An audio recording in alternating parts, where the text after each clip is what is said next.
About 1 year ago, Jack called me. Jack is the skipper of the Alcazar. The Alcazar sails with individual people forming a collective.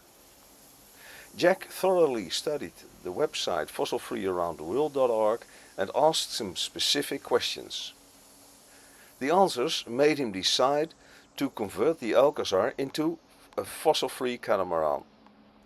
Here Jack will show us the ship in the middle of the conversion process. Hi Jack. Hi Peter, this is my ship. It's named Alcazar.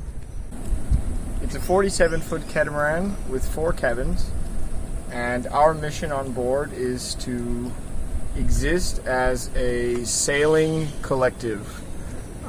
So our goal is to sustainably live aboard, sail around, and experience new things. And our focuses are self-reliance and personal growth. And for that, I think she's the perfect boat. Our typical crew complement is 4 to 6, and we're operating as a community. There's no schedule, and right now we're on the heart, working on the boat, getting ready for bigger adventures, bigger crossings. We will just see. So here we are on the inside of the bridge deck of Alcazar. This is our kind of communal living space. As I said before, we're in refit, so there's some things changing, some things moving around, but in general, you get the idea of the kind of space that we live in. And here we have the galley, which is also undergoing some changes, as we just removed our stove oven propane to replace with an induction cooking. We will use a couple of these plug-in portable hot plates, and we will replace this with a nicer, bigger sink.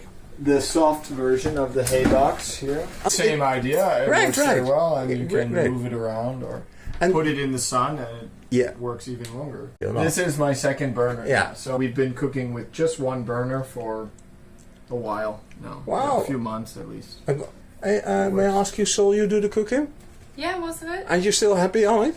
Yeah. Okay. And our goal is to, similar to you, be fossil fuel free. So operate using only solar power, power generated by the motors under sail, so water hydraulic regeneration. And we think that if you can do it on your boat with what solar you have, I think 600 watts or so, we can certainly do it on our boat with more solar and hopefully more hydro generation. How much solar you have, by the way? We have 4,000 watts of solar panels. Wow. We have 1,000 watts-ish that are fixed to the bimini or to the cabin house roof, and the rest we are constructing into deployable solar arrays. So they're flexible panels, but they're truly flexible. And we sew them into canvas billfold kind of type things, and then we can fold them out, put them on the net, put them anywhere on deck that they would be able to provide power. Each panel is 1.7 meters. Yeah. And there's 8 times 0.3 meters, so 2.4 by 1.7. Right. It's a bit more labor intensive, perhaps. It's not set and forget, but we are a ship with crew. Not so bad for 640 watts.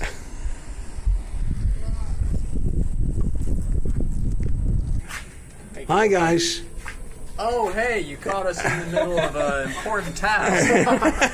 Which Here on is? Alcazar, we're always working to make... Okay, yeah, I understand. Better What's your finish up. name? I am Jacob. Okay, hi Jacob. What's Yes. your name, may I ask you?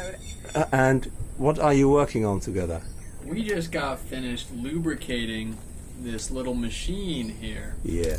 It is a beautiful specimen of a sewing machine. And there are about 64 lubrication points, each of which we painstakingly found and lubricated. That's actually my role on the boat. I'm the boat lubricator. What are you doing here on board? Next to lubricating a ship. sauna is the reason that the engine rooms look as clean as they do after the... Shall I go in there? This is my port side engine room. The new engine will be underneath the boat. It's 2 meters by 1.5 meters. I can stand in it, and I have 2 of them. That this will become like a small workshop for me to keep my tools and to conduct projects not in the cockpit of the boat. Wow, so that's the engine, that big thing, the old engine. Exactly. It's a 55 horsepower tractor motor. Very loud and very heavy. And these were our sail drives, also very heavy. So 1 engine and 1 sail drive is being replaced by this pod motor, which weighs less than even 1 sail drive. We've spent a couple days now ensuring that we align it properly and test fitting it. What prop will come on it?